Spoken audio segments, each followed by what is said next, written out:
that I will achieve. Because I do the things I should, between my brethren, kind and good. So I'll keep moving on. I won't stop now. I'll keep moving on till I reach the top somehow.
Yes, my Straight Talk family, whenever you hear that theme song, then you know it's time for me to say greetings to the entire world.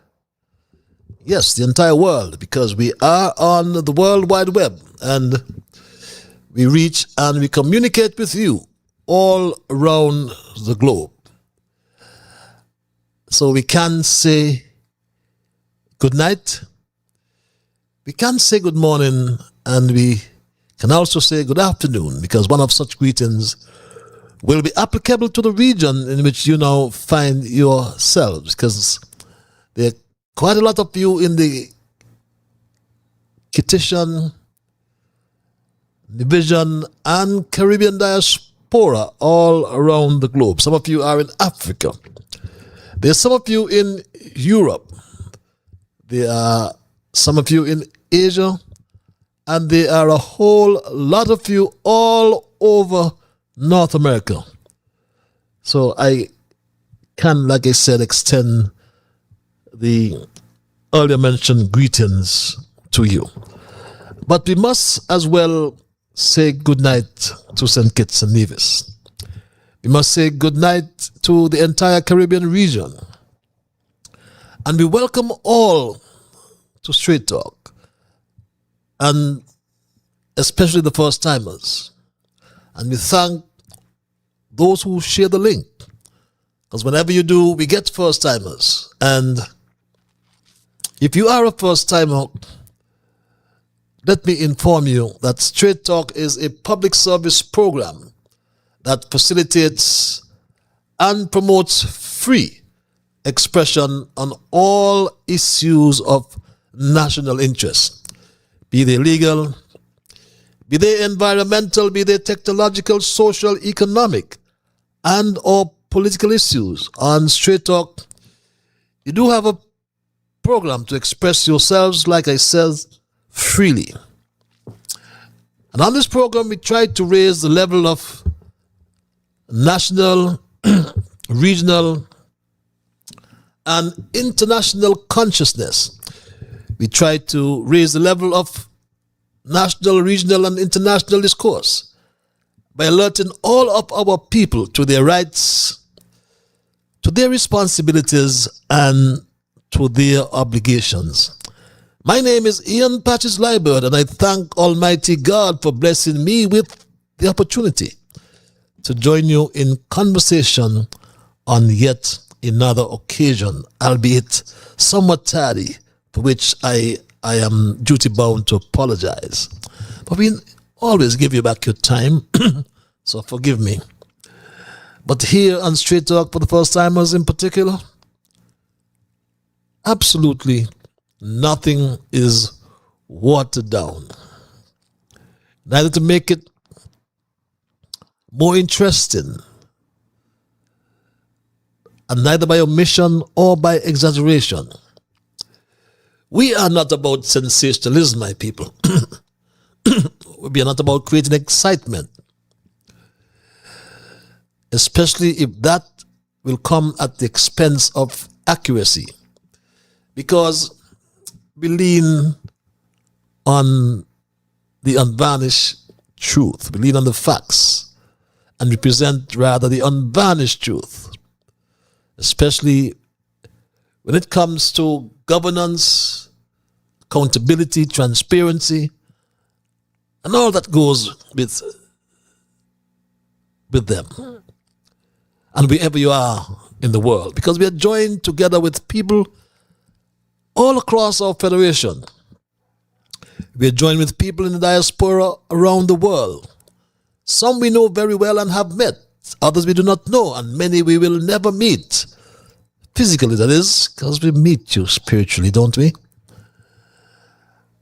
And some of us will agree with the positions of truth advanced on this forum.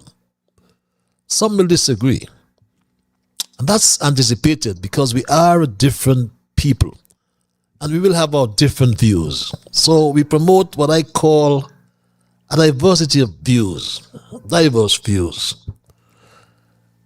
But let us, my Straight Talk family, agree to sometimes disagree, and that's fine. But please do not ever let us fall and become disagreeable. Let us thank Almighty God for guiding our conversation tonight. As always, let us, my Straight Talk family, hope and pray for the day when we will all sing His praise together. So welcome again, my people, and thanks for those who share the link. As I mentioned earlier, you bring us first-timers. Please please continue to do so. I must always remind you as well that Straight Talk is a participative program. By that I mean we include your calls, your emails, and if you're so minded calling, the numbers are on your screens. Some of you like what I call the cloak of anonymity. And we give you access via our email platform. And that email address, is also on your screens. But let me first welcome our Straight Talk Junior Brigade. It's an imperative to recognize the young ones who see me like you old ones too. Mr. Straight Talk, yes. Young Dwayne, Tristan, Jasmine, Shamar, Kevin, Rue. Young Rue in Gloucester in South Carolina. I have not heard from you, your grandmother, for some time. Hope she's doing well. Jamal in Anguilla. I have not heard from you as well for some time. Travis, Travon, Neymar, my grandson, Soraya, Elizabeth, and that special lady in St. Louis. Greetings to you and all who are logged on to Straight Talk tonight. We normally have our observations and review, and that's the time when we highlight current issues, we do some reflection, we ask a few questions, provide updates, we provide clarifications, and establish what we have learned as a people, because it is a learning process. And our first observation is in the form of a public notice coming from the Nevis Civil Society. And it informs of a peaceful march to protest the future of St. Kitts and Nevis. The Nevis Civil Society, a group of local community organizations, is inviting all citizens to join a peaceful march to show concern about the proposed Destiny Freedom City project and what it could mean for the future of our country. And this march will take place on Friday, July 10, 2026. That's next week, Friday. And we are all called as concerned citizens, community leaders, and everyone who cares about the future of St. Kitts and Nevis are called upon to come and stand together peacefully. Again, the march is slated for Friday, 10th July 2026, starting at 4 p.m.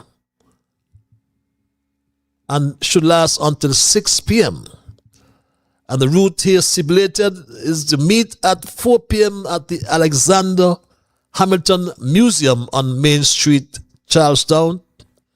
You walk south along Main Street. At Reliable Motors, you turn around and walk back north on Main Street and gather at the DR Walwyn Plaza for a public meeting. Very interesting. The Nevis Civil Society organizing a peaceful march to protest the future of St. Kitts Nevis as it relates to the proposed Destiny Freedom City project and what it could mean for the future of our beloved federation. And our second observation, my Straight Talk family, relates to the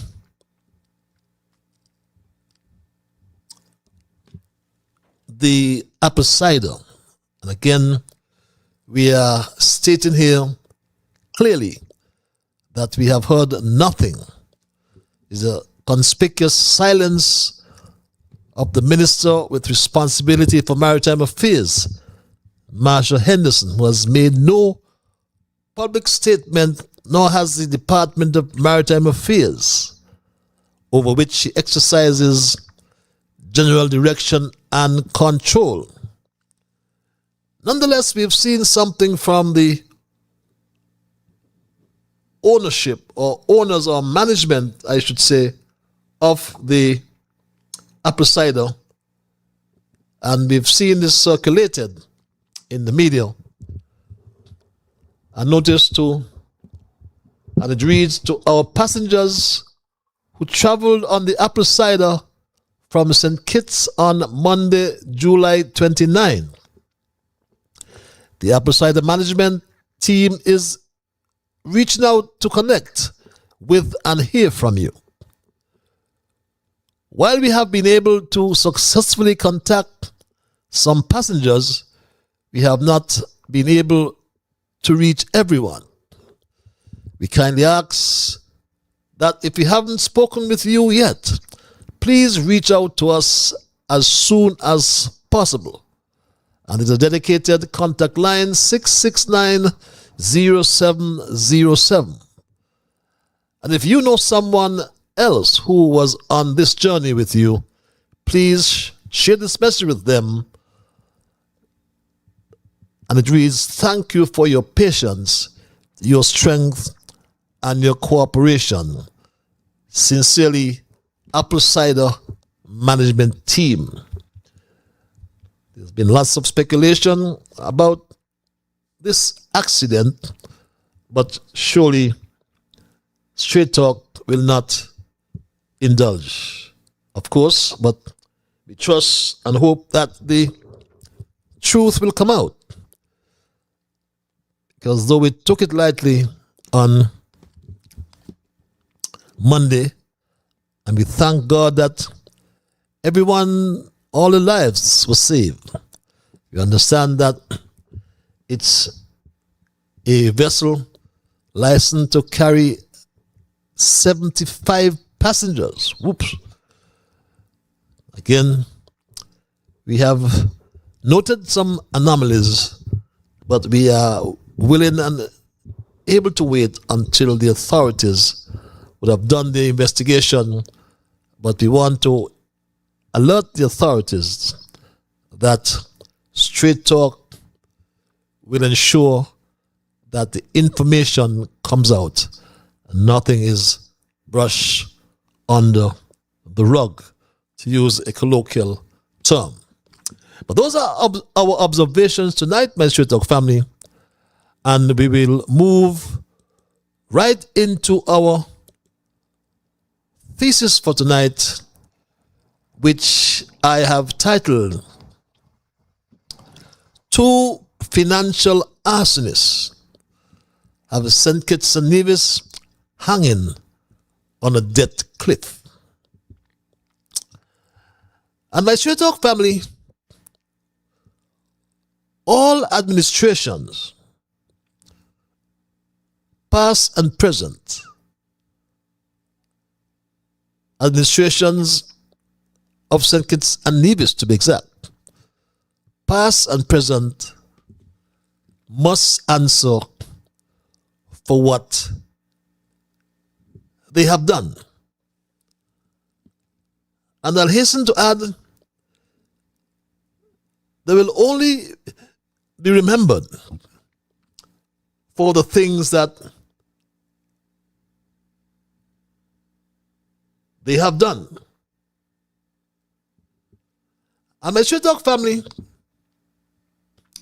after just a little under 4 years, let's say 4 years to take it to the nearest, after 4 years of this Terence Michael Drew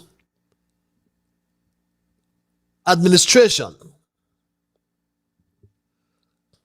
the people are beginning to experience the real consequences of this government's policy. We are at a decisive turning point. at a crossroads, some may prefer to say. But at the moment, my Straight Talk family, when the truth is revealed and difficult realities must be confronted,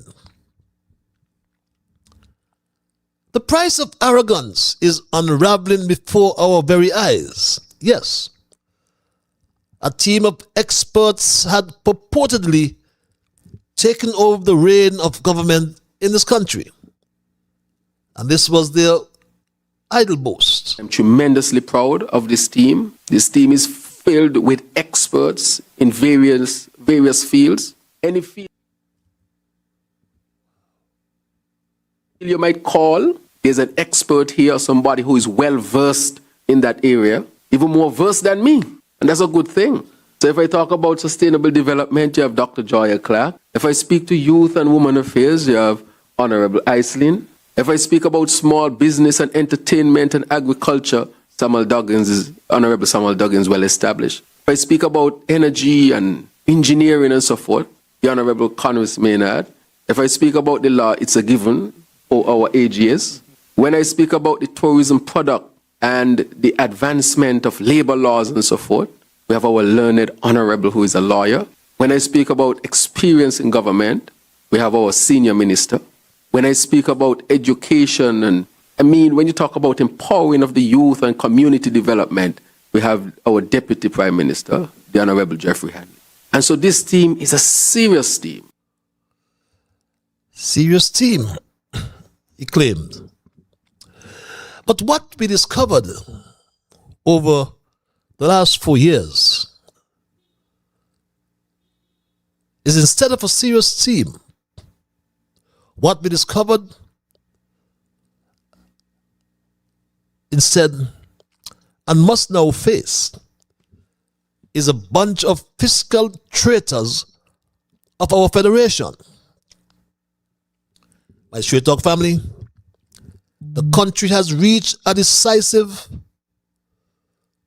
moment when choices about governance, the economy, and our national policy will have long-lasting consequences.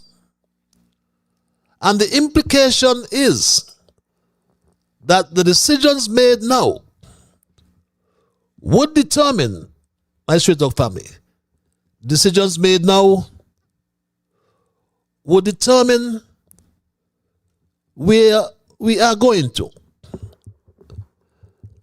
And we have to understand, my Straight Talk family, that these decisions would impact all of us, every single one of us, my Straight Talk family.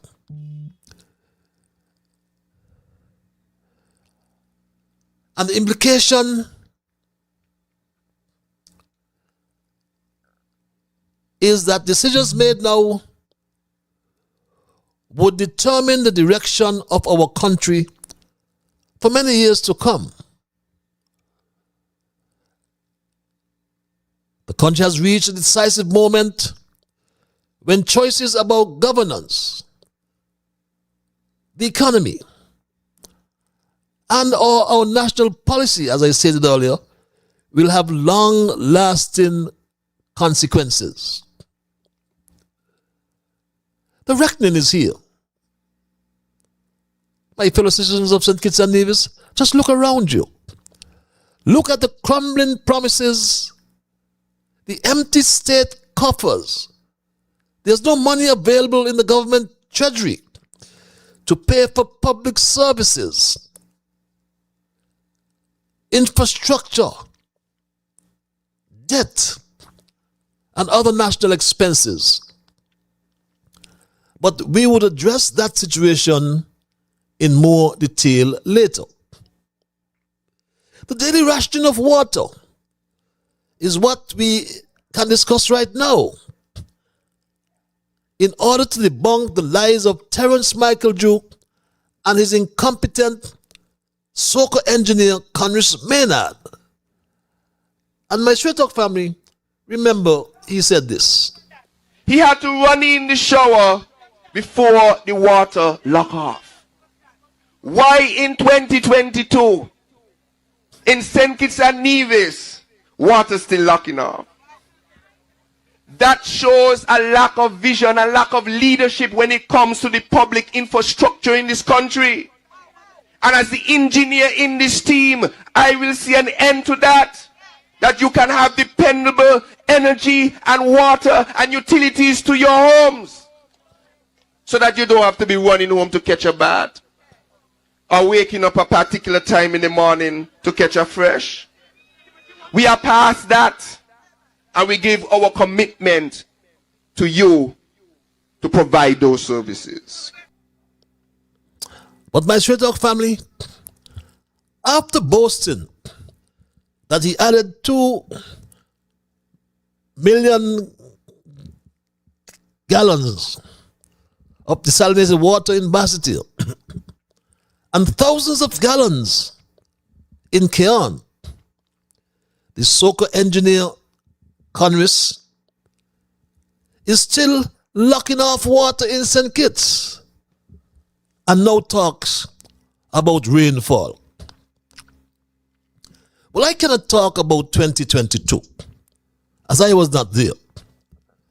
But I can tell you about rainfall deficits when I was there, my Straight Talk family. And if you look at your screens, you will notice, my Straight Talk family, the rainfall comparison between 2010 and 2017. You can also glean from the chart that the long-term average of rainfall considered normal is 55 to 60 or 60.5 inches. So, if you look at 2013 to 2016 on your chart, it tells you quite clearly that we had rainfall deficits in 2013, in 2014, in 2015 and 2016. And look at 2015. In 2015, we had a 50%, a 50% rainfall deficit. And you may ask where I'm going with this. But in July 2017, it returned to the normal long-term average of 60 inches. But where I'm going, my Straight Talk family, is to inform you that except for brief periods during the passage of Hurricanes Irma and Maria, the supply island-wide was always reliable and uninterrupted except for maintenance issues. And that cannot be disputed.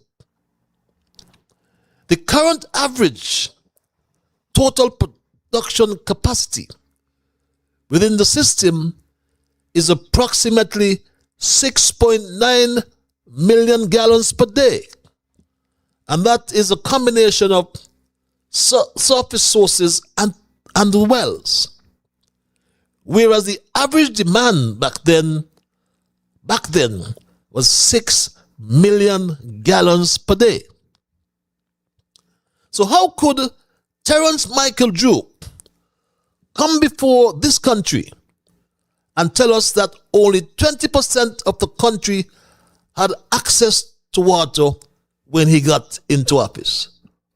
Why is this man such a liar and said this? And just to say that when we got into office as a new administration in 2022, one of the things that we found in the government was the projection with respect to what would happen to our water supply, and that we would become one of the most water scarce country. We had already started to become one of the most water scarce country on the planet as a result of climate change fundamentally. And so we had to really prioritize. We did not realize that the situation had gotten so bad because, of course, we did not have the information from within the government system as to what was happening. The whole of St. Kitts and Nevis, 70% of St. Kitts and Nevis right now is 24-hour. And we have achieved that because when we got in office, it was only 20+%. We have increased that by about 50% in 3.5 years. Definitely less than 4 years. And we hope to achieve the 24-hour for the whole country in short order. I want to thank again the Honorable Conway Maynard, Mr. Cromwell Williams, and all the others in the water department. And I need to get their names because they work extremely hard in ensuring that we can take 70% of the population to 24-hour water supply. And my Straight Talk family, the name Cromwell Williams he just called is a professional I respect highly. The only trained professional in hydrogeology in the government. And it's Jew telling us that he went into office, and Cromwell Williams is in fact the current manager and water engineer. Is he telling us that Cromwell would hide that information and would not tell him that? Because to say that the country, when he took office, only 20% of this country had water. You know, my Straight Dog family, I am not violent. But thank God things have changed drastically over time. People have become more civilized. Because in the old days, when someone lied through their teeth like Terrence Michael Drew, he would be punched in his mouth and his front teeth would be knocked out. Clean. That's what happened to liars like Drew. When he can lie through his teeth like that about the country only had 20% or only 20% of the country had water. But thank God, times have changed. So we'll have to just ignore Drew. Drew even lied about desalination when he said this, my Straight Talk family. We had never had a public desalination plant. And the other one that we knew was at the Marriott, which was a much smaller one than we have presently. No, Terrence Drew.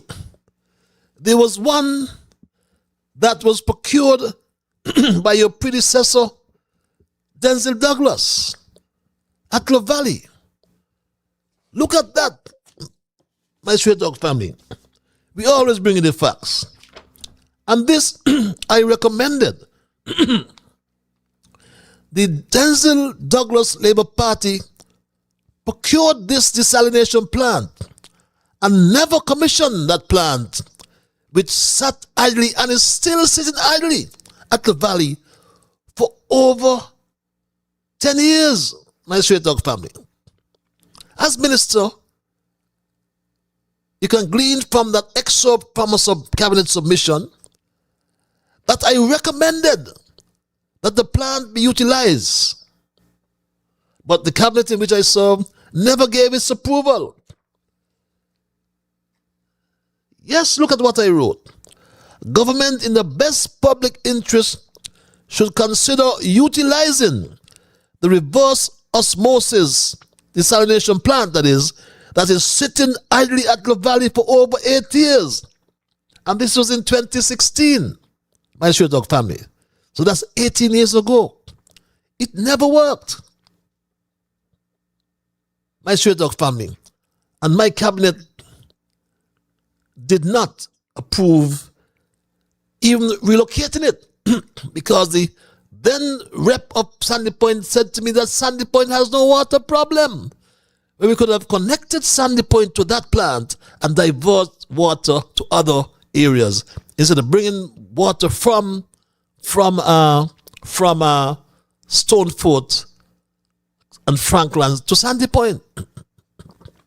But my Straight Dog family, the truth is though, The truth is, under my watch, we never had the problems with water supplies that have been now experienced. Because when Terence Drew would say that only 20% of the country had water, I said in the old days he'd get his front teeth knocked out for chatting stupidness. Look at the water supply data, my straight dog family. And Kwame Williams can tell him about this. And this is data from 2020, when I was there. There were 25 wells all around the country. Frigate Bay, St. Peter's, Connery, Tabernacle, Sadler's, St. Paul's, Sandy Point, Trinity, Keon Deep Bay, McKinley Heights. There were 25 wells spread all around the country. So what is Drew or was Drew talking about, my straight dog family? That's the question I ask.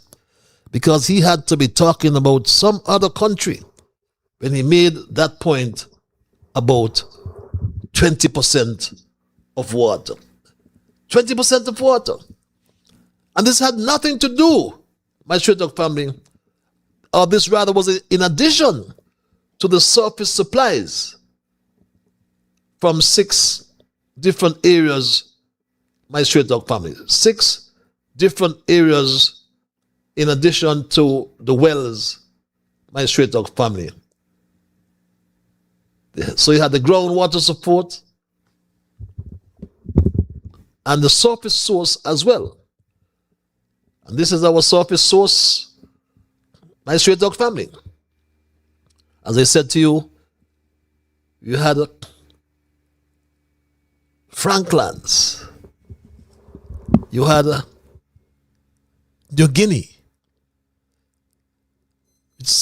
you had Wingfield, beg your pardon, Franklands, Phillips, Stoneford, Lodge, and these were the surface sources we had, my straight dog family. So when you combine the 25 wells of some 5 million gallons total and 1.9 million gallons, then you can glean from the facts, my straight dog family, that Drew is a damn, liar, to put it mildly. But I have an abundance of respect, like I said, for Cromwell Williams. And I always wonder how he can remain silent when Terence Michael Drew and the soccer engineer Conris Maynard tell so many lies in his presence. The next issue I must address, however, is over the past 4 years, our spineless political elite acted as if the country was too rich to fail. They acted as if the citizenship by investment money would flow forever. But tonight, the mask will be ripped off completely because the economic reckoning is here. And it is violent. Just look at the IMF 2026 Article 4 consultation. And that has laid bare a truth that Prime Minister Terence Michael Drew and Premier Mark Brantley tried desperately to hide from us. Our country has been plundered by its own leaders. They did not just walk us to a fiscal cliff. They accelerated right over the edge, blindfolded by greed and driven by pure, unadulterated political incompetence. We are not just demanding answers tonight, my straight dog family. We are demanding absolute political accountability for the economic sabotage of our homes, our beautiful homeland of St. Kitts and Nevis. Think about the Jews administration or the Jew cabinet $50 million generator scam.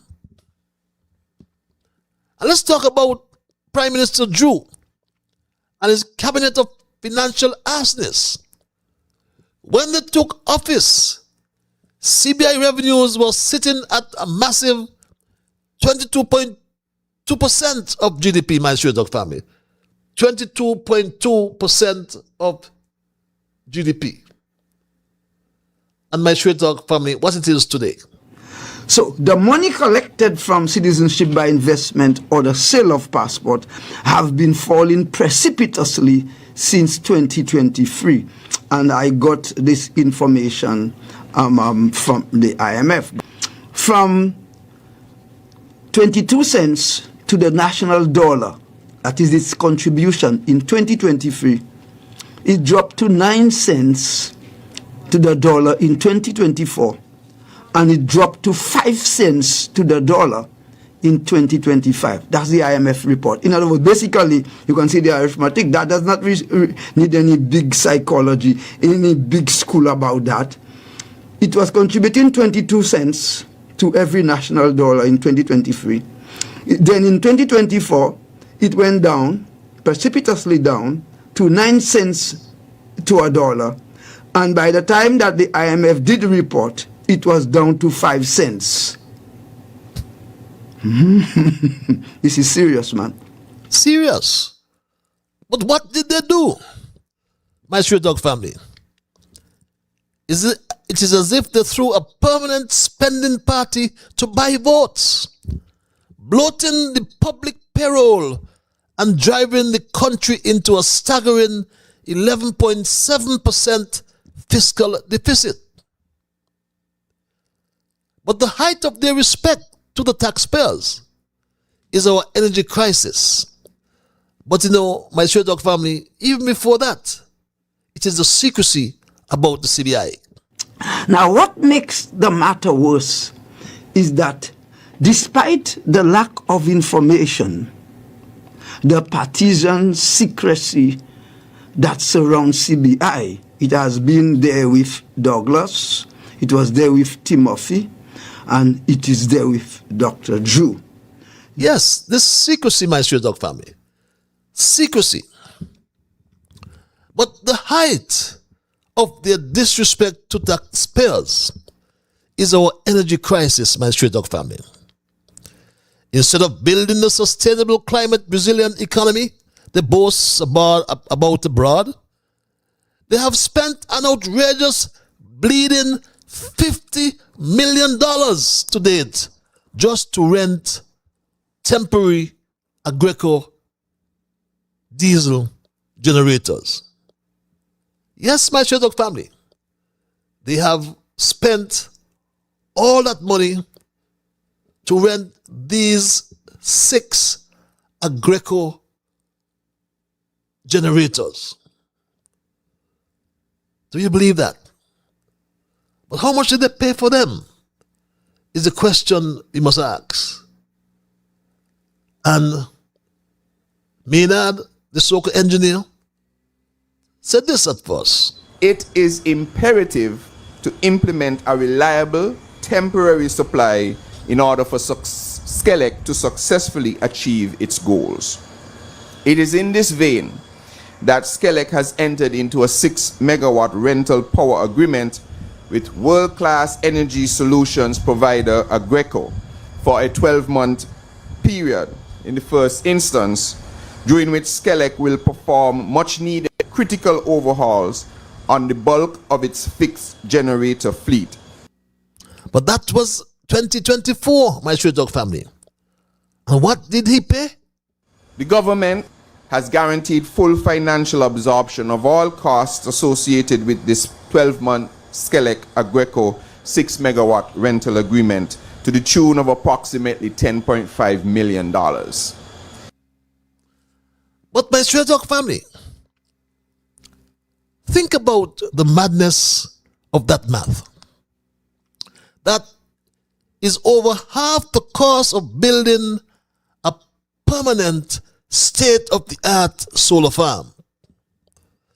SOCA engineer Conrad Maynard has already spent almost $21 million US dollars, near 58 million EC dollars for the rental of 6 generators thus far. But there's something fishy, my Straight Talk family, because we found out that for 1 year as well, the Barbados Light and Power Company, and I raised this before, I need to raise it again. They rented 11 megawatts of temporary agricultural generators. Yes, my Straight Talk family, but at what cost? We rented 6 at $10.5 million per annum, and the Barbados Light and Power Company rented 11 generators at US $5 million. There are more questions than answers. Is someone getting their palm grease? Are there kickbacks? These are questions we're asking, and nobody's answering. Why would Agreco rent the Barbados Light and Power Company 11 generators for $5 million? And we here rent 6 for $10.5 million, twice the cost. But more than that, my Straight Talk family, the so-called engineer threw away over $50 million on temporary extension cords while citizens sit in the dark with spoiled food and blown appliances. And while they burn millions on rental equipment, look at the Bastille High School, my Straight Talk family, for years. Look at the Bastille High School, my Straight Talk family. And you know what they told us? So the question now is, has construction of the Bastille High School truly started? Yes, construction has started. As expressed by the minister last year, June, construction had commenced with the excavation of the site. This ran concurrently with the rendering and molds, design plans, etc. being prepared and tested at the factory in Barbados. As of now, the Bastille High School is fully designed and precasting and molding works at the factory has already begun. Last year, June, my Straight Talk family. So for years, our children and teachers have been shuffled around, trapped in a nightmare of political theater and endless delays. Nothing is happening in Barbados. Nothing. Where are the containers, Terrence Michael Drew and the slow student Jeffrey Hanley? Where are they? Where are the precast slabs? Only now, with their backs against the wall, they scramble to the Victoria Road site to stage what I call a photo op, my Straight Talk family. And he went by himself. He went alone, my Straight Talk family, for this photo op. To tell us what? Tell us what, Terrence Michael Joe? Hoping you will forget that they gambled away the windfall that should have built a dozen schools? Yes, my Straight Talk family. Look at that foundation. Would that hold a 5-story building? But where are the engineers? Where are the workers? These are questions that ought to be answered, my Straight Talk family. But in time to come, I am sure we all will know. Somebody, as my friend would say, jail in that. Jail in that, my Straight Talk family. But Brantley's, my Straight Talk family, Brantley's complicity and the Nevis handout dependency is something we cannot overlook. And we are not going to let Mark Brantley off the hook. Across the Narrows, as Premier of Nevis, he plays his favorite role as if he's the victim. He beats his chest on social media, screaming about fairness and federal revenue split. But let's cut through the noise. What did Mark Brantley do with the massive windfalls Nevis received when the CBI program was flush and he was getting money from Timothy? He blew it. He used it to fund his own local patronage machine, failing completely to diversify the Nevisian economy or build a resilient domestic tax base. Mark Brantley sat idly by, fully aware that the CBI gravy train was derailing.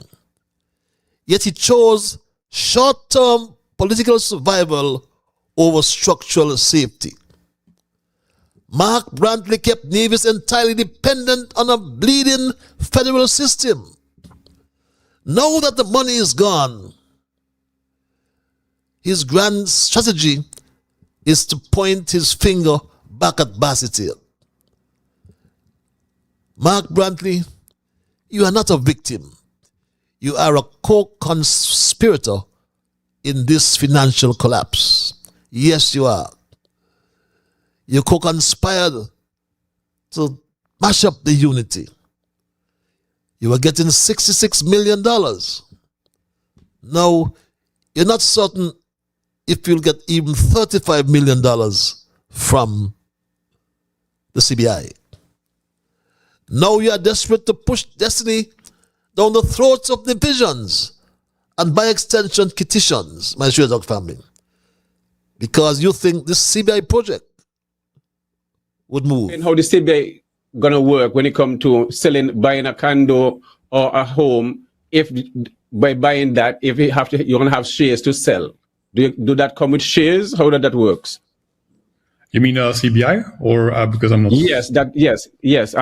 So where the funding gonna come? Yes. How does that work? Usually CBI mean you get amount of shares and then you sell the passport. The money will help to develop the project and stuff like that. So how does that work for your project? Well, technically, it is when you buy a unit, right? The moment you have you have paid down at least $325,000, if I'm correct, you have a right to a passport, right? So we're talking to the government to make sure that every unit that gets sold also has an obligation or to get a passport with that unit. So there's a guaranteed CBI income per unit that is sold, if that makes any sense. I'm not going to go into the technical details because I don't want to say anything that's incorrect. But the whole idea is that the CBI program will be involved and Kids and Nevis both get CBI income from units being sold, yes. Obligated, yes. My Shredog family, fees from units being sold. As I said before, the prison project was a scam, a big scam. 5,500 shares or investment units. A possible 22,000 passports. What a bigger scam. Because we're talking 10,000 shares or investment units. So Drew is thinking that at 10,000 he can get $600,000 in fees. So he has obliterated our national savings. Our leaders treated the treasury like their personal piggy bank. And the IMF just dropped the hammer on their lies. The report proves that CBI revenues, as mentioned earlier, have suffered an historic, catastrophic collapse, plummeting from over 22% down to a pathetic projected 5.3% of GDP. And that's from the IMF. because of Drew and Brantley's reckless spending, our national safety net has been completely obliterated. In 2023, my Straight Dog family, our central government deposits our nation's emergency savings account stood at a healthy 20.8% of GDP. The IMF reveals that by the end of this year, those savings will drop to a suffocating 3%. They vaporized our national cushion in less than 3 years. They left us broke, exposed, and vulnerable to the next hurricane or global shock. All because they refuse to manage the windfall or lock it away in a sovereign wealth fund, my Straight Dog family. And they are preparing for us. They are preparing here for us, my Straight Dog family. They have already set up their tax committee. Look at your screens. Look at the top right-hand corner. A tax committee has been established to assess possible policy options. What policy options can there be, my Straight Dog family? The only policy option is to raise our taxes. We can't buy mackerel already, $32 a pound. We can't buy saltfish, $22 a pound. We can't buy milk. People are suffering. So what must we do, my Straight Dog family? What must we do? Get rid of them. Time to clear out the financial arsonists. Get rid of them. I implore you. The party is over, my fellow citizens, and the bill has arrived. The IMF states explicitly that we must undergo immediate, painful, front-loaded consolidation. That's what the IMF said. And that means because Terence Michael Drew and Mark Brantley refused to cut their luxury spending, you will have to pay the price through slashed public services and new domestic taxes. Yes, the committee has been established. But my Straight Dog family, we must reject this garbage governance. We must refuse to let those two men blame the global economy for a crisis manufactured right here in Bassett Hill and over there in Charlestown. It is time to stop accepting excuses for $50 million rental generators, stalled high schools, and empty treasuries here in Bassett Hill and over there in Charlestown.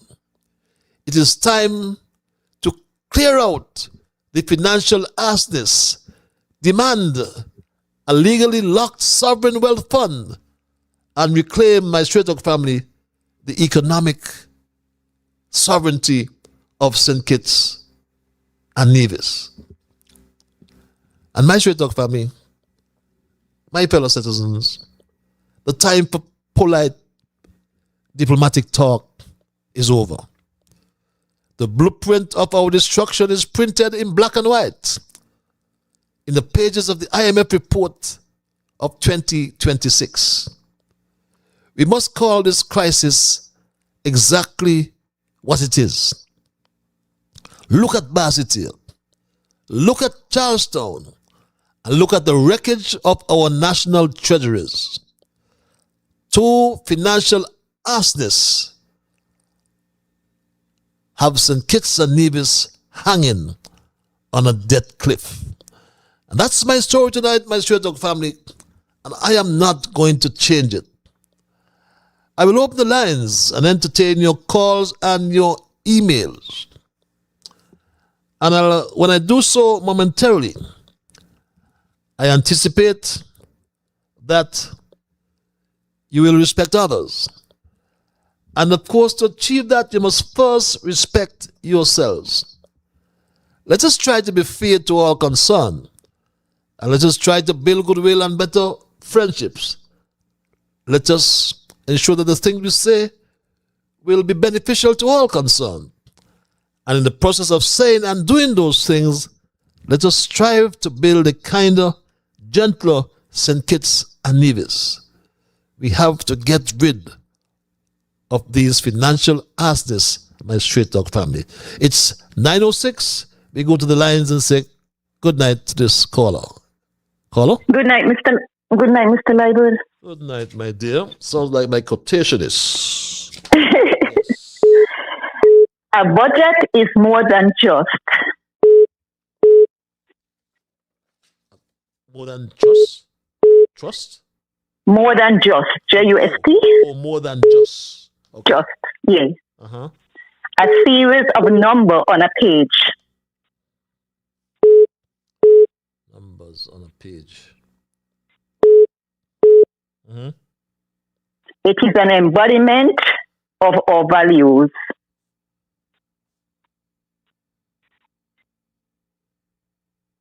Mm-hmm. I repeat, a budget is more than just a series of numbers on a page. It is an embodiment of our values. Have a great evening. Thank you very much. Thank you as usual for your thought-provoking quotations. It's coming from what I call my quotation is from across the Narrows. A budget is more than just a series of numbers as a page. It is an embodiment of our values. Let's go back to the lines and thank this caller. Caller, you're live. Hello, caller. Good night, Mr. Liber. Good night, sir. Yes. Hello. And good night to the listeners home and abroad. Carl Brown here. How are you doing, sir? I am peaceful, Carl Brown. Are you still around? Oh yes, man. Oh yes. Just was working on, getting the business up and about and, try to gain as much customers as possible. But on the labor, it's hard, dry, and slow. People have no money in the pocket and hardly any employment is happening on the labor, and the unemployment line is being extended longer instead of getting shorter. Question, Mr. Liebert. I remember about a year or less than a year ago, one minister said that the amount of projects, capital projects, the government have, they're going to have to import workers. Think it don't have enough workers. I believe I could be wrong and I could be corrected, anyone. I think that was some word from the soccer engineer. That was the Prime Minister. I think. Yes. And in May, the first meeting of the Labour Party in St. Paul's, the soccer engineer said that he's running out of roads to pave. Could you believe that? He said that in St. Paul's on the stage in May just gone. You went out the roads? And when you look around the country, there is so much road need recapping, so much road need resurfacing, so much dirt roads need to be paved or asphalt. And he said he's running out the road to pave. I don't believe it. He said that? Yes, he said that. Anybody could go back to the clip. The first meeting of Labour Day weekend was held in St. Paul's. And Congress Sorcom Maynard said that on the stage in St. Paul's that he's running out of roads to pave. I'm only teasing you. Don't worry, man. I'm not. I won't be surprised. Yeah. A couple of other things. This Joy project that is set up and being talked about, every now and again you see some large checks is being donated into this dry project. When the country is going to know how much money is in that account and what those monies are doing, because people are talking around the bars and on the buses and on the street and wondering if those are campaign money being collected for the Labour campaign coming up. And people are asking questions, when are they going to see some results of those funds being worked in the dry project, as it is called? The other thing, Mr. Leibert, water and lights. Now, in this hard time on the Labour, yes, some people are being worthless, Mr. Main. So we can agree to that. But lots of people don't have any work. They can't pay for the water, can't pay for the lights. Yes, and people going to say, yes, you see them at function, you see them liming around bars. Right? But here's the thing. In these hard times, instead the government come up with an initiative to help people in this hard time, the best thing is to say, cut you off. Now, yes, companies need money, they have staff to pay, they have their business to run. But the government is not producing jobs. The government is not producing initiative, policies, and programs. Everywhere you go in this country, almost everybody is begging. Even up to $1, Mr. Leibert. 50 cents people are begging you. How hard it be under this Labour government? Right? And instead they come up with initiative and say, okay, I could give them an idea. Here's an idea for them. I advise, and they ain't getting $10,000 and $8,000 for it. Independence is coming up. What they can do, they can say, listen, we're going to waive the reconnection fee. We're going to waive letting people pay down very, very small to put back on the lights and the water. Why don't they say they're going to give a gift for independence that those who have these high water bills, if you pay $500 and you continue to pay $100 or $200 or $150 a week, we'll put back on your lights and your water. Could you imagine exam was on, Mr. Leibert, and they're cutting off people and people have to study. And people are doing, let's call it national exam. Right? Because, the CHC and all of that stuff. And they're cutting off people while instead they come up with some initiative to try and help the masses. Because, Mr. Leibert, do you know, one guy told me from St. Paul's 1 week they cut off 160 in St. Paul's lights. One other week they cut off 120. Man, you could see something is wrong there, Mr. Leibert. So instead of they come up with an initiative to say, okay, the people with the low wages, if you pay $200, $300, we put back on your lights and you have to come pay even $50, $100 a week. People with the higher wages, you say you have to pay $500, $800, $1,000, put back on your lights and your water, and you come pay something. You have to come up with initiatives to help your citizens in hard times. The best objective is to cut them off. Mm-hmm. And then what? You plunge the constituency into darkness. You plunge the country into darkness. What the company gonna get? How you gonna pay staff and run your company? When you got a high percentage of the population cut off, no lights, no water. How the country is going to move? How people going to clean themselves and do what they normally do. Man, come with some sense. Them are essential things that people need. Come up with some incentive to help the people. Till people could, till the government and the private sector could come up with some work and projects that could short the unemployment line and keep the country running. Plus the treasury ain't got no money. So how your country going to move? And if you see, the IMF say we are in a financial disaster.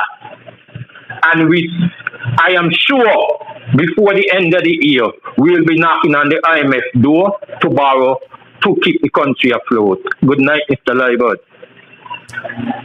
Good night, my dear brother Carl Brown. Always good to hear you, and you always have your points. The so-called engineer you said was run out of roads to pave. But one thing they can do, though, is very dangerous, it's very sad, I see it each time, is there are no markings on the road, especially nights, you see. And it's dangerous. It's dangerous in the day, much less in the night. And you made the point about people being disconnected. And yes, disconnect the small man. But remember when Jew said he sold, but he got Buddy Derby or organized, negotiated Buddy Derby to ensure the sale of the marina at Christopher Harbour. You remember of the money he got $5 million for Skellig, which means Buddy Derby and them wealthy people on the Southeast Peninsula were not paying electricity, but they don't cut them off. They cut off the small man. Before that, Skellig battered with Buddy Derby and took some land for the monies he owed for electricity. Yes, I confirm that. So why aren't you cutting off those on the peninsula, those rich, wealthy people on the peninsula? Because Buddy Derby paid $5 million, I think the Prime Minister said, he collected for Skellig. Something is wrong. Mr. Bishop, Ombudsman, reads this email. Boy, look like how you fool us, eh? Man, you really gave us a 6 for 9. You fooled me and others in the last general election to vote for Labour because the situation in the Federation will change for the better. Mr. Ombudsman, can you really testify that better has come for us, with the exception of you? Yes, you got a big job, collecting over $10,000 every month for virtually doing no work. You were so glad when you were appointed Ombudsman that you came on the airways stating all what you were going to do in order to enhance the office. You criticized Harris for failing to have had that office operational during his tenure. But Harris was saving taxpayers' money because the previous Ombudsman, now acting Governor General, Mr. Walford Gomes, was the Ombudsman for years, and just like you, did no work but getting paid every month, citing that the Labour government officials are preventing him from carrying out his duties. Now you have the same problem. You claim that when you seek information from government officials, you are greeted with scorn. You said that you will report regularly to the citizens on every case you are investigating. For years now, you have not fulfilled those commitments. Over 3 years now, you are sitting in the Ombudsman office, and you can't tell us how successful you are with any investigations you are dealing with. I just want to remind you, Bishop Ombudsman Cipriani Williams, that God is not mocked. And one day you will surely pay for giving us a 6 for a 9. And furthermore, you will also pay severely for using God and the church to deceive us. Reads that email. Let's go back to the lines and thank this caller for holding the caller. You are live. Hello, caller. Yes, good night, Brother Patches. Good night, my brother. And good night to all the listeners, as usual. Patches, earlier in the program, a gentleman was giving some report about the CBI accounts, and 3 prime ministers who can give account for the CBI monies that was collected. And the 3 names was called Douglas first, Harris second, and Dr. Joe third. Those monies has not done the due diligence that it should have done. Where are those monies? Election is coming up. We have, well, let me strike that. We had Philip Martinez came out with his report of several names of kleptocrats in respect to the CBI monies, and we heard billions of dollars. There were names mentioned.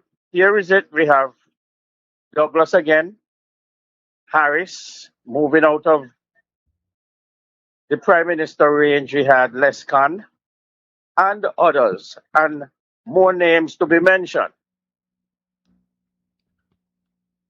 You stated recently when you went to Washington the amount of information you had in that short order. You were amazed. So perhaps, if I may say, you probably saw the list. That is, if I were to mention the list, which I said earlier, I have the list, because I was in touch with Martinez before. Anyone, so to speak, but I left it to him or the US government was investigating. Yeah, what list of what? Sorry to interrupt you. The election is coming up now. We have 2 main incumbent is up for election. Are they worthy of being a leader again when they hurt the country? And as I was about to say, if I were to mention the name, it probably would have taken for granted. A man like you who has the list, and let me take that word, who potentially might have saw the list of these people. Can we have them exposed before election? Because we don't need those kind of leaders. I mean, if I am hurting feelings, we have to accept it. But what was done to the country, all that caused the country to be in a plunging disaster. The effect is constantly moving forward. Can we have that list? And can we have those names? If you don't, can you do the homework and find a way to allow us to have a confirmation? Because Straight Talk don't announce anything unless they have authentic information and the unvarnished truth.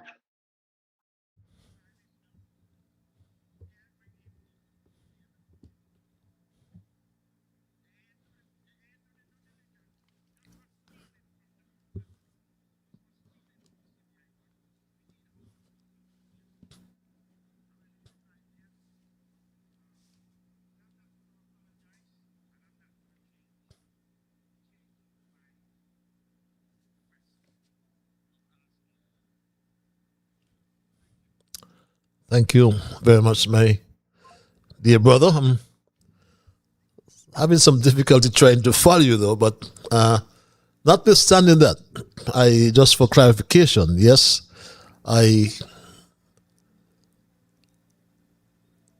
in my office in Washington,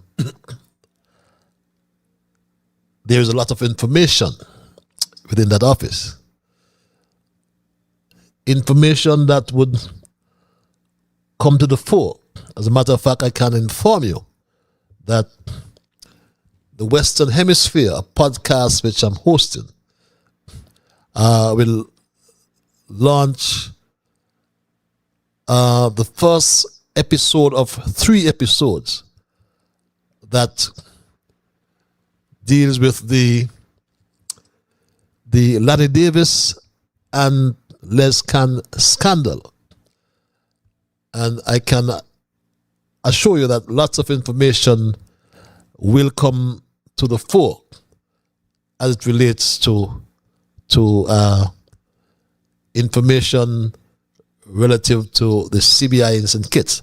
But don't lose sight of the fact that this information is also with the Department of Justice, and we do not intend to compromise whatever case or whatever steps they would take, so one has to be cautious as well. But I understand elections is next month, July. I don't know. It's highly possible. But, my Straight Talk family, information will come to the fore, and as we will start, as I said, with the first episode of the Western Hemisphere, which will be aired shortly, I can tell you. Patches, Destiny will be a place that has a separating wall, and worst of all, a self-driven car to go inside Destiny and out. That means they don't want to be in contact with divisions. What an insult to Mark Brantley and us. Patches, that means no information goes in and out. Patches, our forefathers went through that. Ask Mark Brantley why he wants to put his grandchildren to spill their blood to return their lives to 2015. Reads this email. Let's go to the lines, and I thank this caller for holding. It's 28 past 9 o'clock. Caller, you're live. Yeah. Good night, Mr. Politics. Good night, my brother. How art thou? Yes, Politics, we are hearing you. We're hearing you loud and clear. Hello?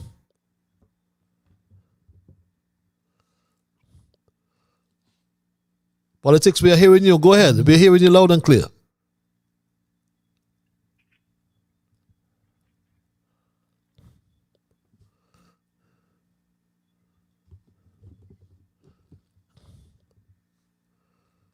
Okay, we seem to... Let's take this other caller. Caller, you're live. Hello, caller. Hello, caller.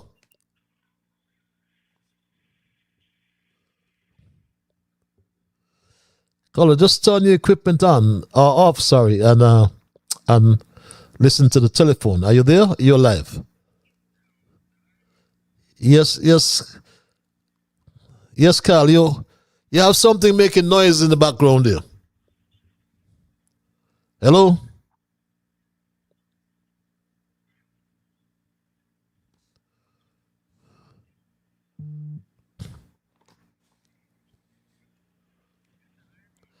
Yes, Carl, you're loud.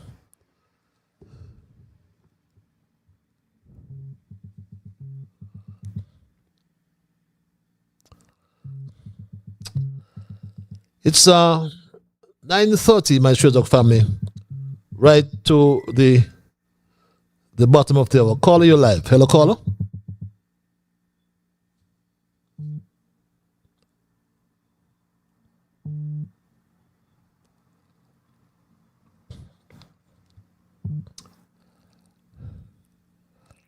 Are you there, caller?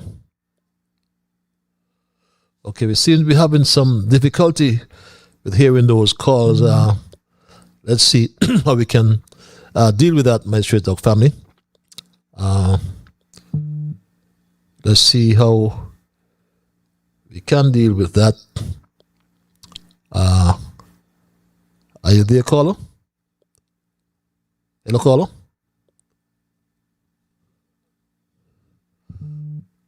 Okay, we seem to be do apologize for that, my Stray Dog family. Bear with me, my Stray Dog family. We'll sort these issues out. I'm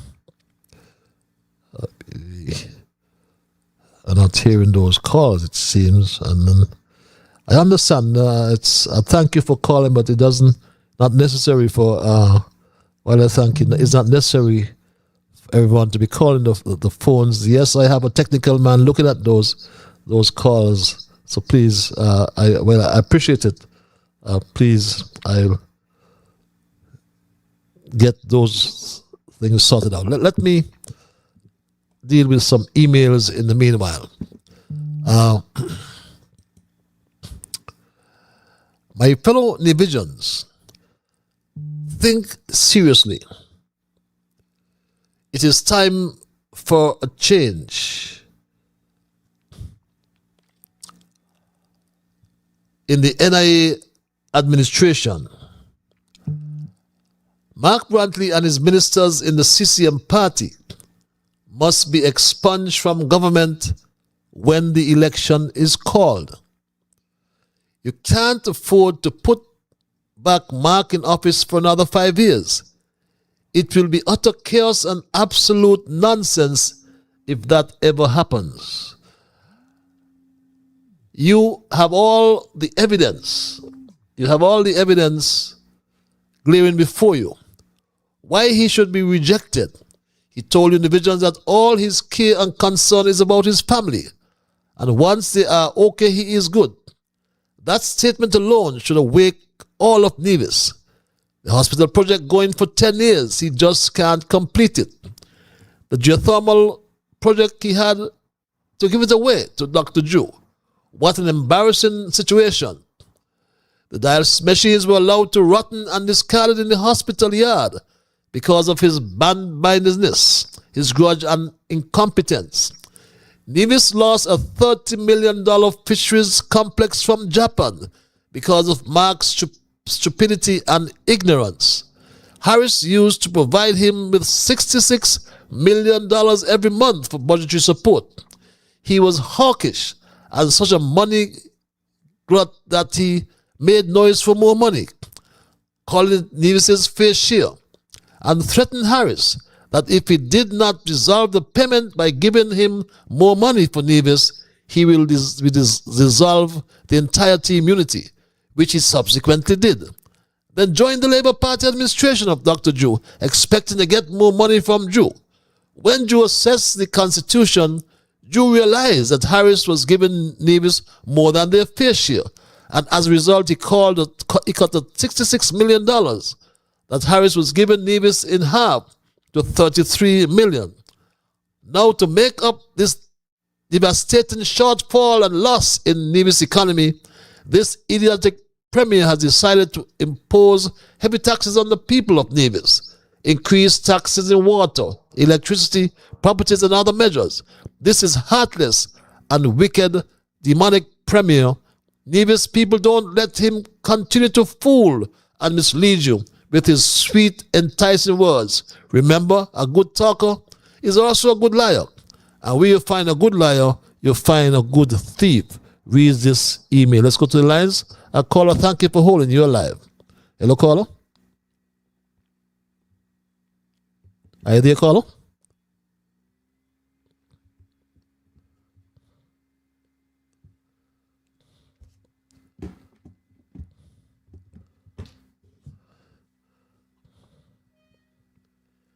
Are you there, caller?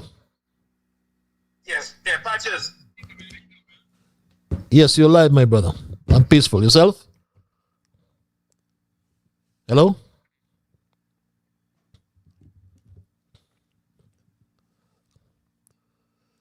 What's going on with my lines now all of a sudden?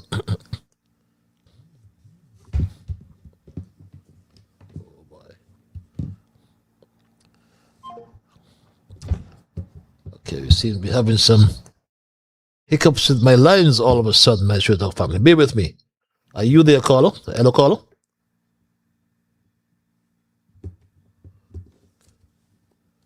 Hello, caller?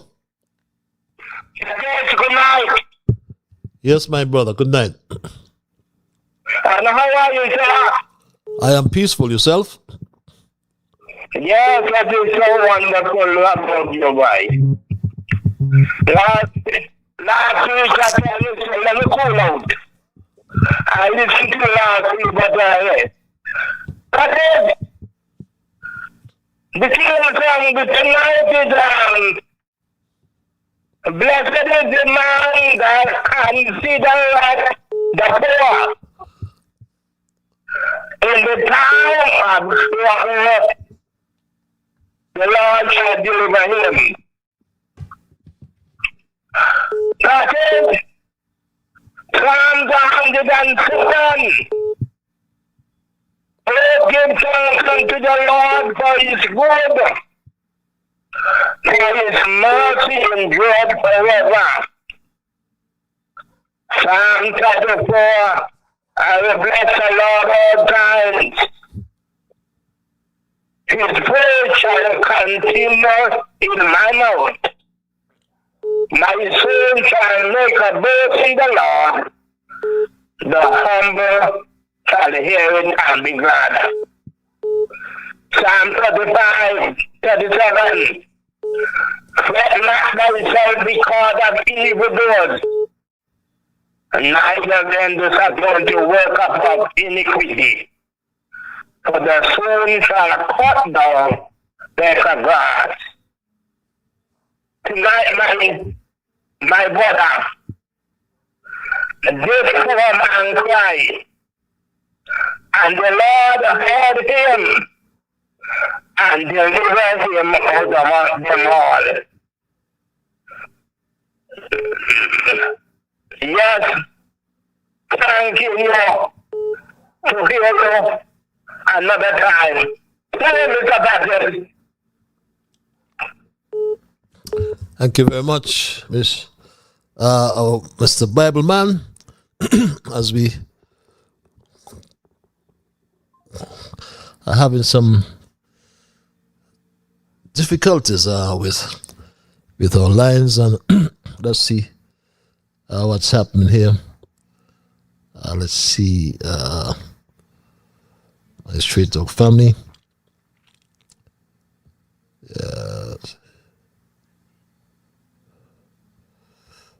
Okay, let me see. Are you there, caller? Hello, caller. Oh, boy. Yes, caller. Hello.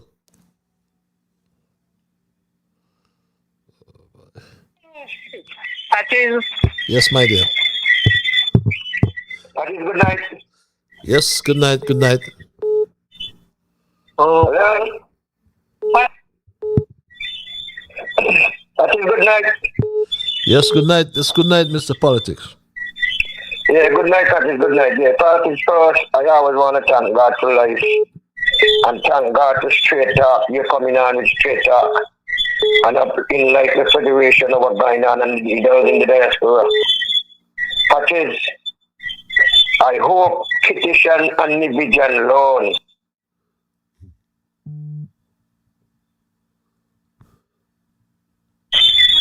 to put this Labour administration in and put the Christian government in.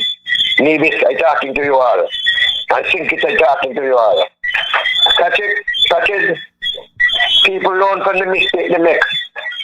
Catch it under the unity banner. We know what's going on. People was paying the water bill comfortable. People was paying the electricity bill comfortable.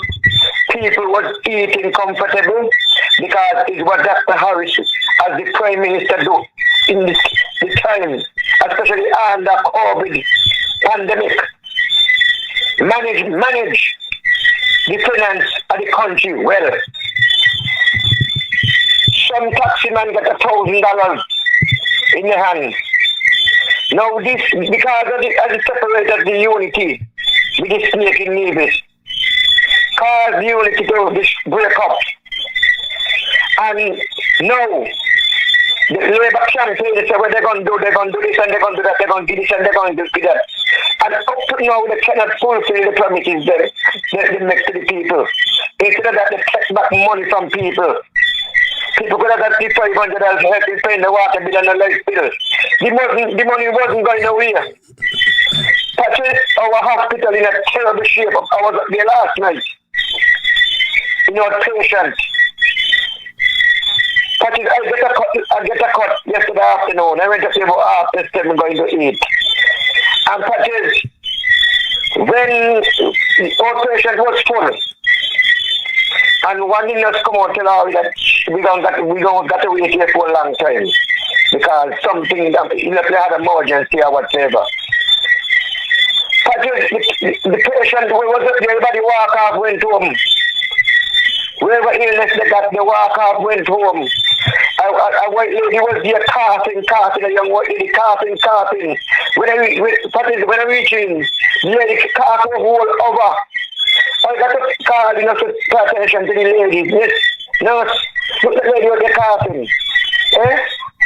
The man who cough with she match up she vocal. When you look, she said that she can't do because wherever. Well, I left the lady there and the two others there. And me and some other people walk. I went to him and this morning I went to because I got a cut on my hand. So this morning I went back up and the doctor stitched up my hand. Patrick, we not tell this shit. I don't tell the doctor to stop talking about hospital, stop talking about school, stop talking about this, stop talking about that, and run the country. Yes? Action speak louder than words. He got asking in Barron and all of them from radio station and tell me load of love and the country. That's why nothing doing. That is nothing fulfilling. From the unity government leave the administration, nothing happens. And the ground, and the economy going down. Here we go reach now to the IMF. That is a wonderful night. If I get back, I get back. And good night, Maisie. Good night, Maisie. Good night. You do apologize for that, the quality of that call, Yes, we're having some difficulty with our telephone, just all of a sudden. I don't know why. Even our overseas line as well. We do apologize for that. But let's see what's happening with this call. Caller, you're live. Hello, caller. Yeah, Patches, good evening, man. How you doing tonight, man? Okay, that one is working well now. Yeah, I'm peaceful. Yourself? Yeah, pretty good. Like you always say, we want the whole world to hear you loud and clear. Yes, please. Yes. Yeah, Patches, can you just clarify one thing for me, please, tonight? When you said you think that he would be getting fees, 600,000, where would he be getting those fees from exactly? Sales of the passport? I mean, can you clarify that for us, please? Well, if they sell 10,000 units, right, or shares, I estimated that each applicant would have a spouse and 2 children. So we sort of estimate 4 persons per application. So that will be $25 for the applicant. There's a $15 for the spouse, that's 14, and 10 each for children. For 2 children, that's $20. So you get a maximum of $60 you can get from an application. So $60 at 10,000 applications, that's $600,000 if all are sold. So are you implying the Prime Minister gets a cut every time these passports or shares are sold? No, I was saying the country will get fees of $600,000, which should go into the treasury. Okay, so you're not implying that Dr. Drew himself is getting. No, I never did. That's what I wanted to get clarified. No, I never did. Yes. Yes, okay. That's what I wanted to get clarified. I never did. No. Yeah. Thanks for that. I estimated. You never did, but I just wanted. Yeah, you never did, but I just wanted to get that clarity for my FYI and the listeners as well. Okay, my brother. Okay, I hope you did. Yeah. Okay. Mm-hmm. Yeah. Well, okay. I want to ask Mr. Politics, did he get a tetanus shot for the cut he got? And, we had a testimony from one of our favorite callers on here last week. He was under the ferry that went down. I just want to say best wishes to him and, thank God his life was saved along with the others. That's a particular caller that I listen to on here myself. You know, Patches, man, there's a song by Lord Nelson. DJ Marisha played it on his podcast yesterday. We need to listen to that song. I think the song is entitled King Liar.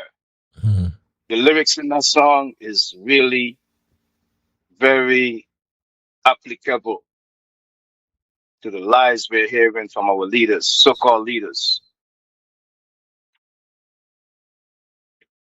There is these two guys that's in control of St. Kitts Nevis, the Prime Minister and the Premier. They got the place deadlocked.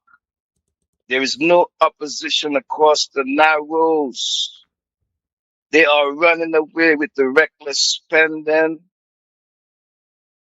and all manner of evil to the Federation.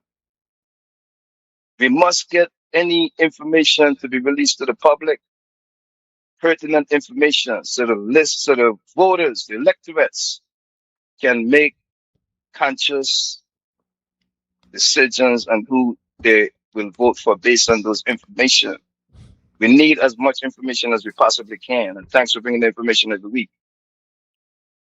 And that Destiny project over on Nevis, I already came to my conclusions about that. Personally, some legal investigation need to take place. It's terrible that our so-called leaders don't really have the integrity. And this Juliet administration went and talked about they're going to run on transparency and good governance. It is not happening. Just a talk. This is a talk. It's not happening. Man, God gave us 2 eyes so we can see and 2 ears so we can hear. We just got to digest this information and make conscious decisions for ourselves. We all have a brain to do that. It's very appalling to see what's going on in St. Kitts Nevis, man. The systems are not working. The checks and balances are not working. This Destiny project we're talking about all these months, it hasn't gone into court yet. And I can't see why not. Man, we have so much parties on the ground, so much legal minds, so much people that got so much degrees more than a thermometer, according to you and other people. The lawyers, them on the ground, they are just as crooked as these politicians. The system, the place is in a mess, Patches. Yep. Nobody wants to do the work to clean up the mess.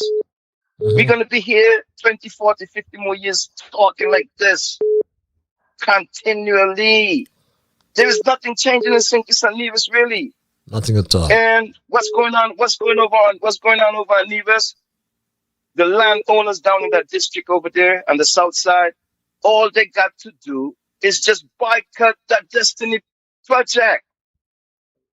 And the leaders of the parties over there in Nevis, there's a new party. They need to get their supporters mobilized and go in the street. Lastly, Patches, DJ Marisha, thanks to him for his stellar efforts. He has organized and set up 2 more marches in regard to that Destiny project. July 10th on Nevis, July 17th on St. Kitts. The leader of the NRP was on Freedom FM today, and I didn't hear any mention of those marches. And the people are going to have to take Nevis back. They're going to have to take St. Kitts back from these 2 incompetent governments. The Premier and the Prime Minister, they're inseparable. You cannot be asking for the removal of Mark and not the removal of Drew and vice versa. They both need to be removed. Okay. They both need to be removed from office, Patches. They don't have the moral character anymore. Okay. It's a shame to hear that the Prime Minister himself said he was raised by a Rasta woman, mother, parent. It doesn't seem like it, Patches. Thanks a lot, man. You gotta have a good night, Patches. Thanks a lot for your contribution. We go back to the lines. Caller, thank you for holding your live. Good night, Mr. Libert again. Yes, good night, sir. Good night, sir. Yes, Carl here again. Yes. Mr. Libert, a couple of questions. When this Labour government got in 2022, we heard about mass things that all kind of investigation of wrong spending and overspending and money missing and money gone on in dark holes and all kind of things. What happened to all those investigations? Remember, everything, most of the things were said to be around Timothy Harris and his brother. What happened to those investigations? Well, they were propaganda, no doubt. They were just propaganda, no doubt. And we said it on the talk shows them. And we keep saying it to the lying Prime Minister that he is telling lies to the nation. And another question. At the round table a few days ago, did anybody ask the Prime Minister when we are going to see the start of the smart hospital? All we see down there is a big signboard on somebody land showing, and the land go back in dry grass. And what he's going to do now, go back down there and shove up all these grass and little trees and so, and pile up the dust and people land again for the umpteenth time. Okay, my brother, thanks a lot for your... And the other question is, when are we going to... We don't support it, but when are we going to see the containers with the prefab of the Bastia High School on the island? How come, did anybody ask the question when these prefabs will land on the island? Okay. At the round table a few days ago? The other question, again, Mr. Libert, didn't we heard many months ago that the World Bank had did a copy or a study and gave to the Prime Minister talking about the fair share, what's supposed to be Nevis fair share? Were we not told that the public is going to get a copy or see what the World Bank say, and we were supposed to be told what's supposed to be the findings that the World Bank finds that's supposed to be Nevis' rightful fair share? Okay. What happened to that? Okay, Kel, thanks a lot for your questions, but you know that's the kind of transparency that you promote. Caller, thank you for holding your live. Hello, caller. Yes, Patrick. Good night. How are you? I am peaceful, so yourself? All right, so nice to know you're peaceful. I'm peaceful myself, you know. What's on your mind? Well, I just come to rebuttal with you a little bit, politically. Not being disagreeable, but trying to get to the root of, you know, the positive sentiment of politics, you know, and the imperfection of politics and the perfection of it, you know. And I heard you say a few months ago that politics is a corrupt method. And you don't want to have much to do with it. I don't know if I'm quoting you right. You always get me wrong. You always get me wrong. What? Don't misquote me, but make your point quickly because we run out of time. No, I'm not misquoting. I'm just having a conversation. I am telling you, you misquoted me. Okay, all right. Okay, maybe I'm misquoting you then. That, you know, it's been a while, you know. Well, yeah, so what I'm saying that, you know, I know it's an imperfect, you know, elements of life. Politics is not perfect, and we have to deal with it in. Well, what is the point you're making? I'm trying to establish what point you're making. My point is that there's a lot of negative. Some might be positive, but there's a lot of negative coming from a lot of your callers about the government. The imperfection of your government, of my government. But everyone is entitled to their view. Yes. The Constitution is a constitutional guarantee of fundamental rights and freedoms, and that's one of them: freedom of speech. So what is your saying? What are you saying? Sometimes we have to. Yeah, but you use your time. Yeah, but use your time wisely, man. You don't have much time, so make your point. I'm doing that. If you give me the opportunity, give me the opportunity to explain.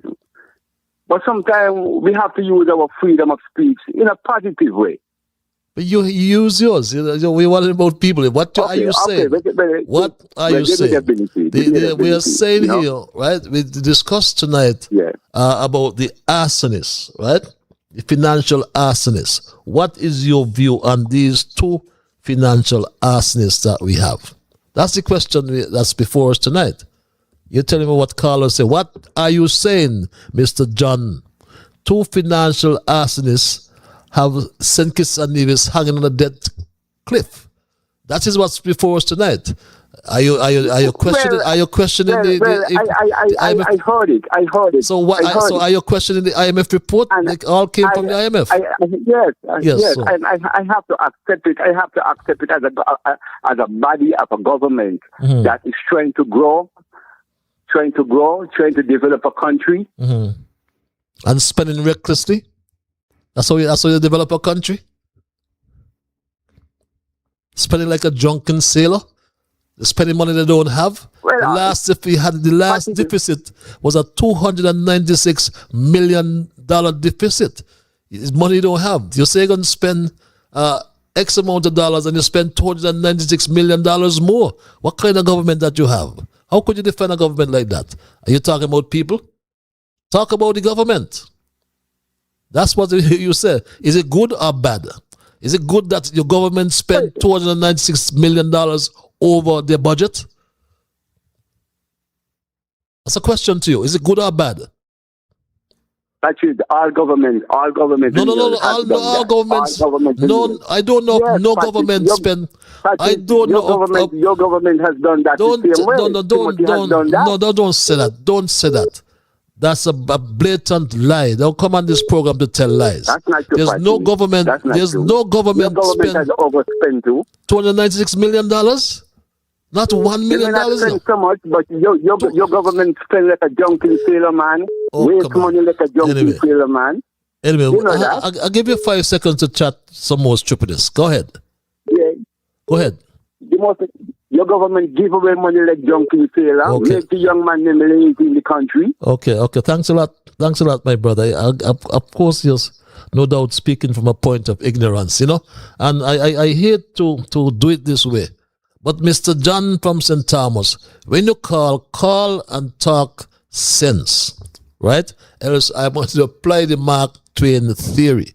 If you are saying that governments that of St. Kitts are accustomed of spending $296 million in excess of the budget, where you living? Under rock in St. John's? In Charlotte, Mali?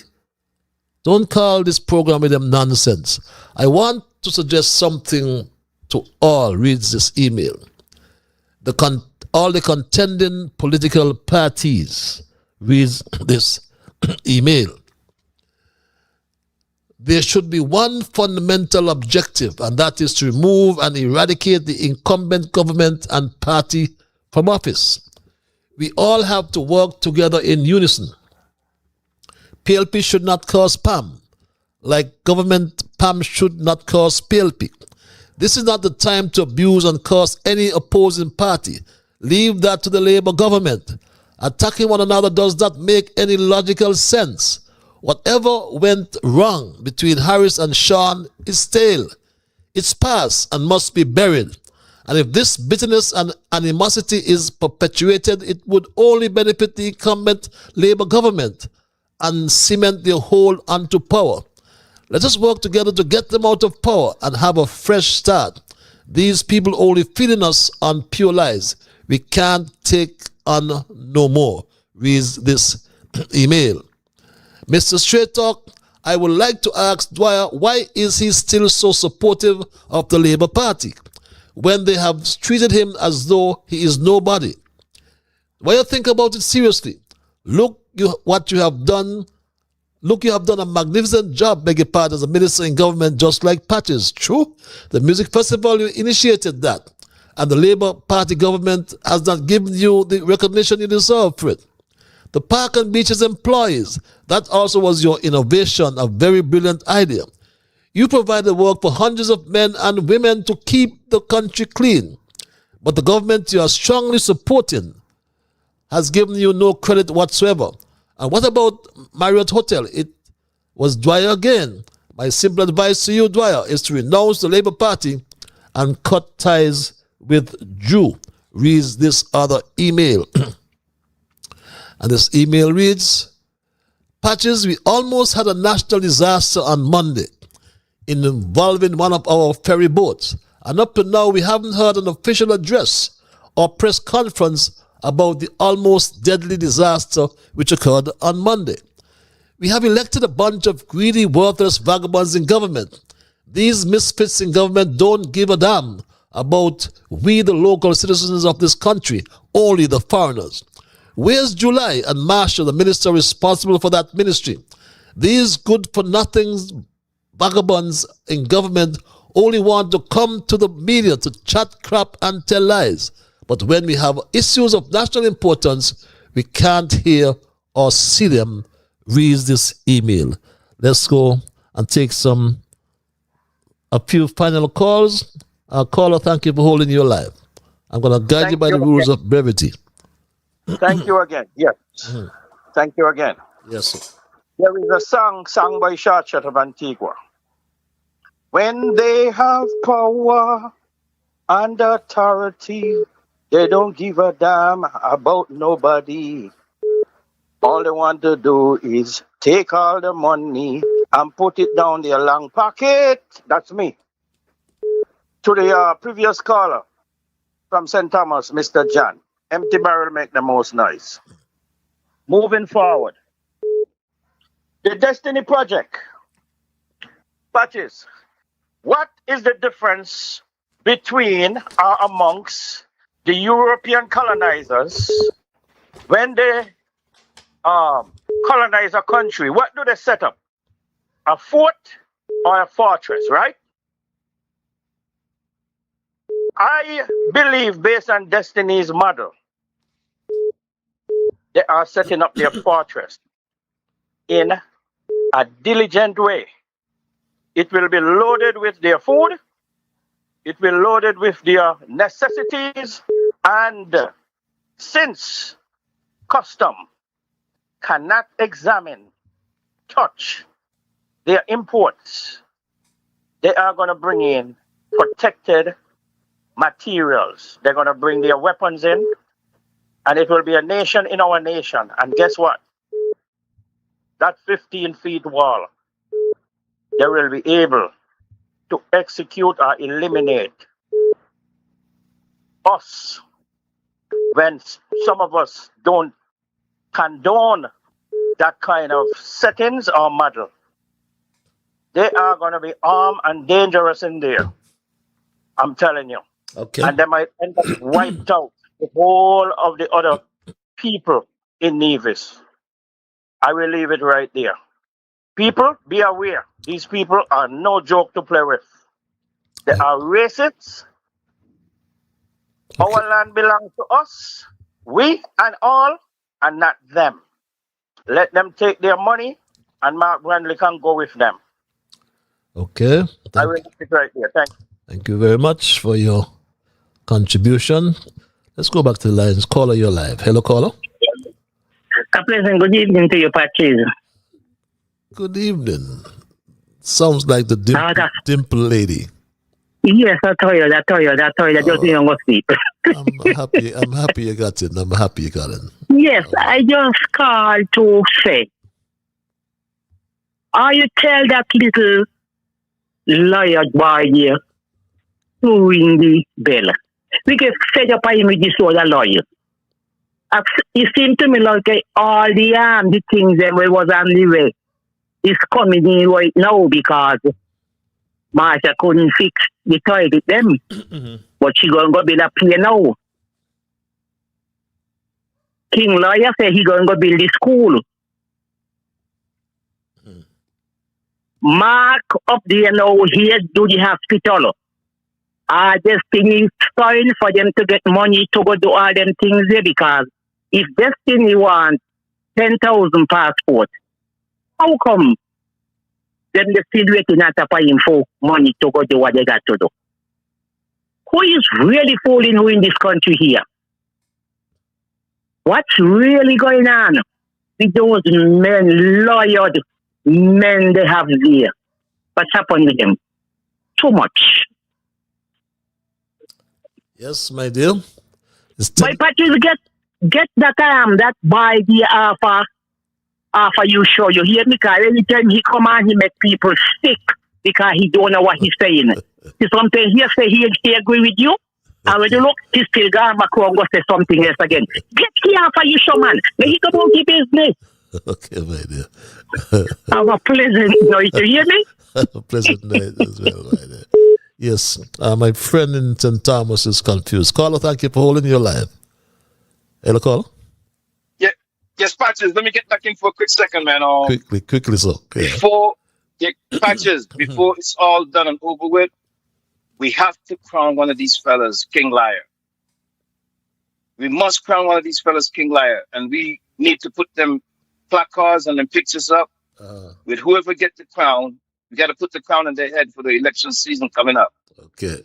Peter Adrian, you cannot discredit that man. That man is a financial guru.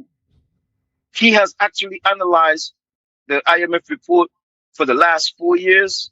And when you hear him speak on Freedom Radio in the afternoon for the last couple of weeks at least, he has been bringing that information forward. And I'm thanking him for that.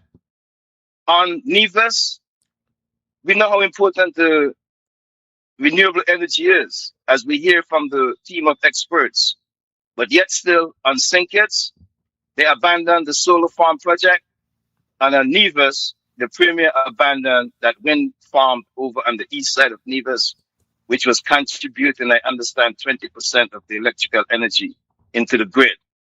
And that's what the people need to understand. And now he has increased the electric bills on Nevis, and there are plans to increase it on St. Kitts as well. So we, no matter which party you're back in, we will just be suffering the increase in bills and additional taxes. Okay.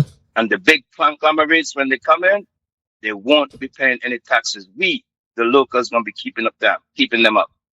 We're going to be paying their taxes. That's it for the night, Patches. Thanks a lot, man. Thank you very much, my dear brother. We go back to the lines and thank this caller for holding. Caller, I'm going to guide you by the rules of brevity. I'm going to give you 20 seconds. Patches.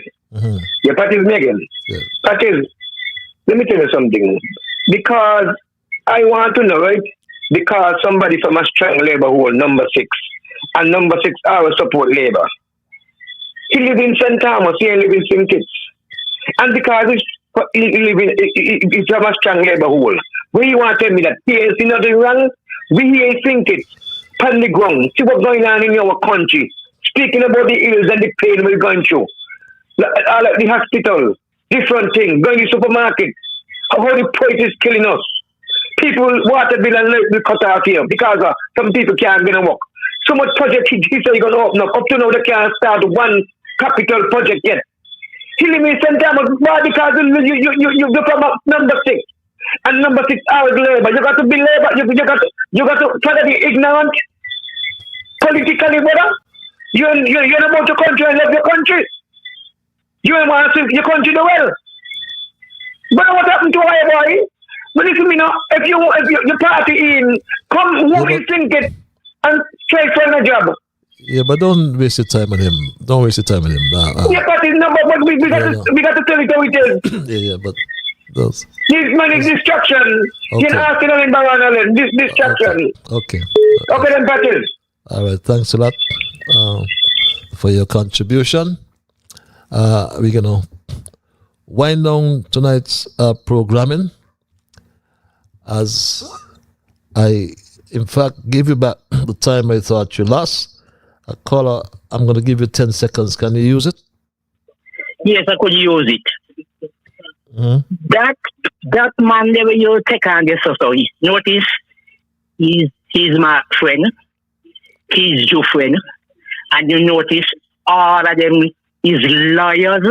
So when you hear he come on and what's not, I don't know what to tell you to do with him.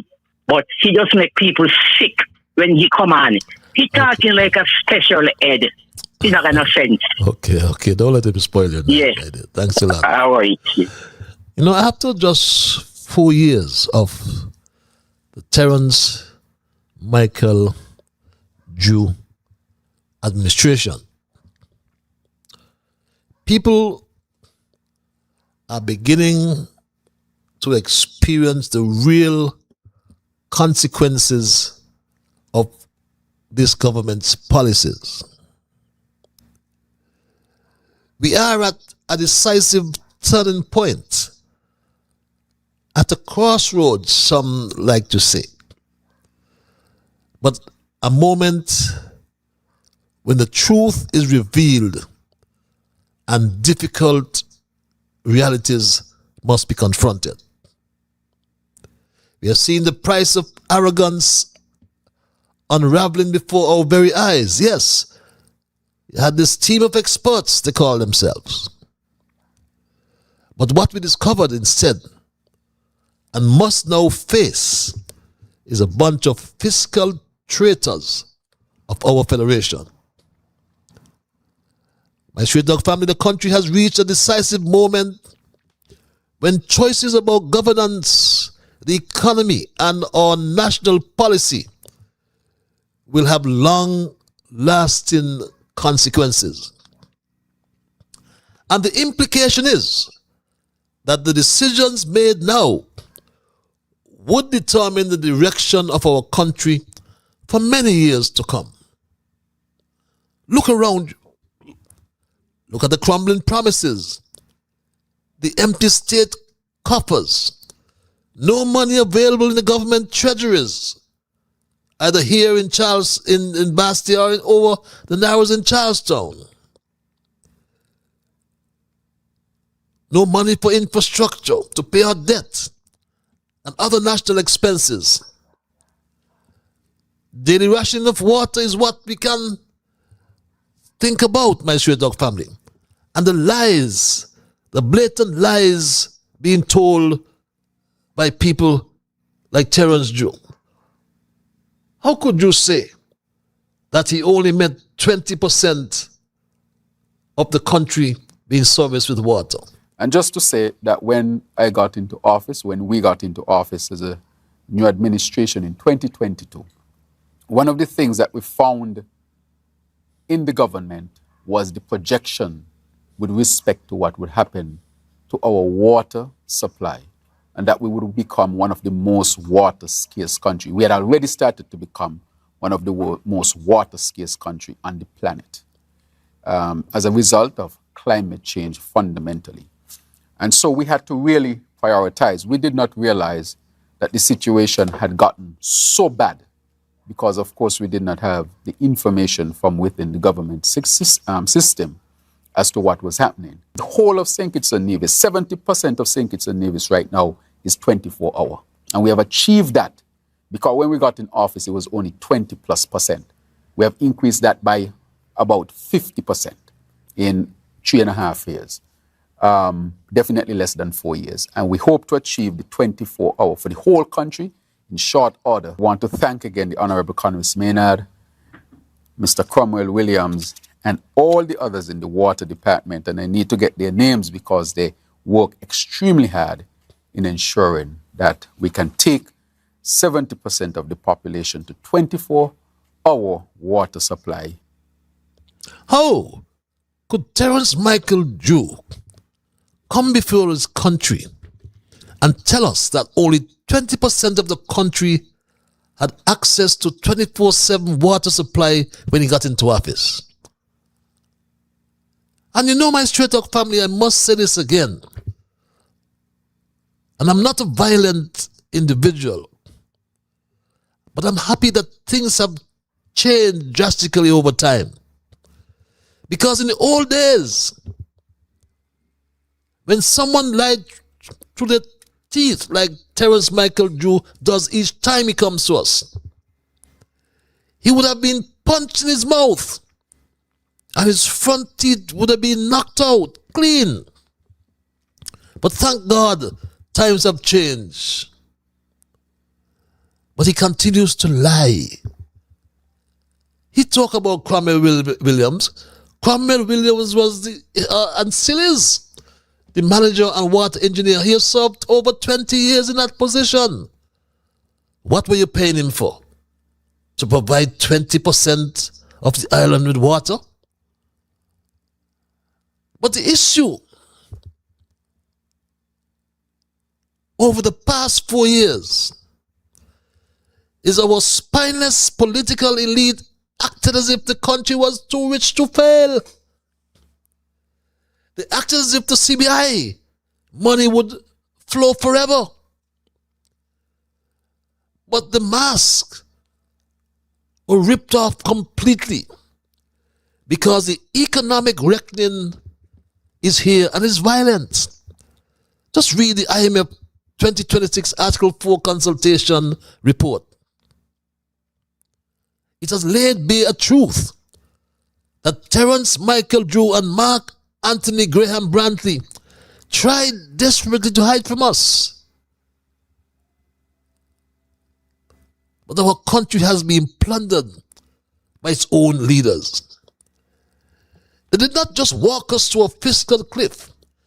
They accelerated right over the edge, blindfolded by greed and driven by pure, unadulterated political incompetence. Drew's $50 million generator scam.